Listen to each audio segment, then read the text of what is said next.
Hey, girlfriend, you know who you are. You have big, big dreams. You want to write a book, stand on a TED Talk stage, be a life coach offering wisdom from your RV in Montana, a cafe in Barcelona, or a beach chair in Tulum. Your other girlfriends and your family, they don't always get your biz savvy. Why do you want to leave your JOB? Because you're a C.A.T.S, aka coach, author, thought leader, and speaker. Meet other change makers like yourself and find out how they make it happen. This is the Big Meow podcast. Welcome to the Big Meow podcast brought to you by C.A.T.S Network. I'm your host, Angela Howard, and we have the honor of interviewing Susanna Wu Pong Calvert. I love your name. She's the founder and executive director of the Foundation for Family and Community Healing. Welcome to our show. Thank you so much for joining us today. Oh, thank you for having me. I'm so excited to be here with the other cats. Yes, the coaches, authors, thought leaders, and speakers. She's looking at my ears on the screen right now. How funny. Anyway, tell us about the Foundation for Family and Community Healing. So we are a nonprofit that is attending to the crisis that we're experiencing, not only in communities here in the US, but all over the world, relating to our mental, emotional, and relationship health and wellness crisis. We know that so many people are suffering now, and it is affecting the bottom line of organizations and workplaces everywhere, not to mention the pocketbooks and the personal relationships and quality of life of our families and communities everywhere. And so we're really rising to respond to that and offer skill development in resilience for mental, emotional, and relationship health and wellness for youth and adults. So I'm going to quote something that she wrote to us, the Surgeon General. The statistic, which is really a little bit disheartening, is according to the Surgeon General report of 2021, 76% of adults in the U.S. are experiencing a symptom of mental illness in the prior year. Of course, we probably could guess why. So she's talking about her current strategies, or no, not your current strategies, our current strategies. The ones that are being used right now currently are falling short of keeping us well. Again, disheartening, and thank you for the service that you are giving to us. What can you give us as a part of your work? It's also a message for those out there either experiencing dysphoria or, unfortunately, knowing someone who is. How do you bring these people into, let's do something about it? Yeah, well, the upside of dysphoria and other problems is that it wakes us up to creating a change. And unfortunately, our current solutions are only scratching the surface, as evidenced by this shocking statistic you just mentioned. But there are options out there that are available to everyone. I mean, therapy and that kind of stuff is always great. I recommend that for anybody who feels they might need it. And we can also do more in terms of making sure that we are more resilient on the front end, as opposed to waiting until we fall into crisis. There are also tools available when we are struggling and in therapy or in receiving medical treatment that can also help us move that along. And so we do offer a beautiful and interactive platform for everybody to learn these skills. We're aiming to get beneath the surface that the other programs are scratching at, to get into a deeper conversation with ourselves and each other, and to understand what we really need, because we have everything we need inside us, or a lot of it. And by simply tuning in, questioning the beliefs and habits that aren't working for us, and creating healthier ones, we can change so much about our lives. Although I do want to honor those that need some additional help, and we should reach out if we need more help than that. Yeah. So how do you know the difference between a bad day, maybe that time of the month, and maybe a chronic problem? That's a great question. Well, if your bad day or your time of the month passes, and most of the month you're feeling good and you're feeling hopeful and self-actualized and empowered, then you're probably doing great.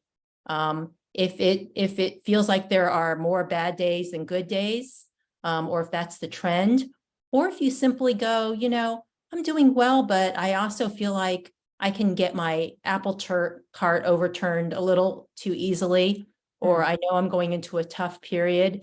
It never hurts to build your resilience. I mean, after all, Angela, we teach people physical health and healthy eating and dental hygiene, but we don't learn and prioritize mental, emotional, and relationship health and hygiene. It's basically the practices that keep us healthy and noticing the ones that actually send us in the wrong direction. So I'm curious, I know there's a lot of programs out there and many of them are subsidized. What makes yours unique? Well, again, it has to do with getting underneath the hood, because so many of the programs are really scratching at the surface, like wellness. It's great when people have access to healthcare and behavioral health. I mean, that's absolutely essential. But a lot of it is somewhat superficial in terms of dealing with what can feel most challenging to us. That's not to say we shouldn't be taking care of our physical health and exercise and sleep, but I'm saying that at the heart of what bothers us the most, it's a deeper awareness and conversation and care for our hearts and our souls. And most other programs do not dig deeper. And we can only get in there if we're willing to do it, and if we are guided as to how to do that. I spent most of my career in higher education and doing professional development, and we have a tendency to say, here's the theory, go figure it out. And that just doesn't work. And so what we do is we walk people step by step through the behavioral change that is needed for them to create the change in their life, not just understand, what they ought to be doing, but don't know how to do. Our platform's available 24/7, and it's very flexible. You can do it on your own, or better yet, with a mentor or a friend or loved one, or in a group, which really enriches everybody's learning. So the question that comes to mind, I have a bunch that are coming to mind, but the one that's coming to mind is when you think about mental health, physical health, nutritional health, relationship health. That's a lot of, categories to look at. I know this isn't the right one for everybody. I know that one is attached to the other one and they all rise and fall, but how would you prioritize these? If you're really kind of like, I'm struggling and I need to know, if I had all these 5 categories to deal with, where would you put these in some sort of priority? Yeah, well, that's a great question. And everyone is different. Some people are having urgent physical health issues, and that of course needs attention, but it is also pretty well known that our ability to handle stress and challenge can also manifest as sleeping disorders, anxiety. It could interrupt our digestion and our heart health, and so they're really all interconnected. So what I feel like is, if you spend a lot of time on your physical health, but you're not attending to other things, maybe mix it up a bit. If you're spending all your time on your emotional health, maybe get outside and go for a run, or whatever might bring joy to you. But they're all part and parcel, and part of my ability to even actualize my physical health or my success at work has to do with my relationship with myself, and how I feel and how I manage those feelings and those beliefs and perceptions, and then that affects how I am in the world and in my relationships. And so to me, that is so very foundational. And I feel like so many of us have been caring for our physical health our whole lives, and self-care, I need rest and all that, and entertainment. And I feel like we've done that. We've done so much of that. And I would just ask people to think, well, is that enough? Is that going to give you the type of resilience that you're going to need going into what could be an even more complex and challenging future? And if that doesn't feel like quite enough, to take baby steps and start to learn and experiment and develop some new perspectives and habits and beliefs. They will be synergistic with your other health related efforts. Mm-hmm. So what's the next step for you? What's the big picture? Because I bet you have a view of the world that, would be some sort of rolling out and exponentiating this, I don't know, love fest. I don't know why I just say, yes, we could love, It is. So what is next? What's the big picture for you? Well, we're still, in an early phase of our growth, but what I do really see is that this is a global need. This is not just here where I am in Central Virginia or even an American issue. This is something that is happening all over the world, and some places even worse than where we are, because mental health is so stigmatized. People are actually dying because they fear that they cannot access services. And so we've done a pilot in Africa, and we have other partners in Africa and in other countries where we're collaborating with a group in Mexico to bring Spanish language content. We have somebody who raised her hand to help us translate into Arabic.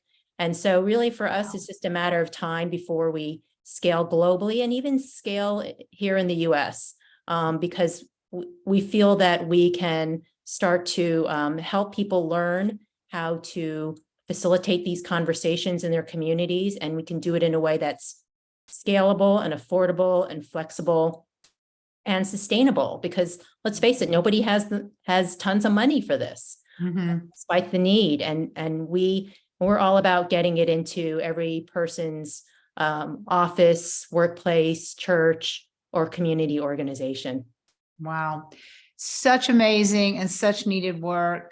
Gosh, we really do. Thank you so much for being on the show. How do we find you, Susanna? So come check us out at healingedu.org. And by the way, if you're just coming to visit on your own, you're invited to participate in using any of our modules on a pay-as-you're-able basis. So this is available to everybody. Thank you so much. And thank you for taking your time out and spending it with us here at C.A.T.S. We do appreciate the work you do and for the advice and nuggets you gave us today. Thank you so much. Thank you. Thank you for this opportunity. Absolutely. Thanks for listening to the Big Meow podcast, sponsored by C.A.T.S Network. If you liked what you heard, please take a moment to subscribe and share this podcast with your friends. You can also join our network filled with positivity and possibility. Visit www.catsnetworking.com to join us and learn more, together with your magical, motivated, and mystical new friends at C.A.T.S Network. Let's transform 1 million lives with your message.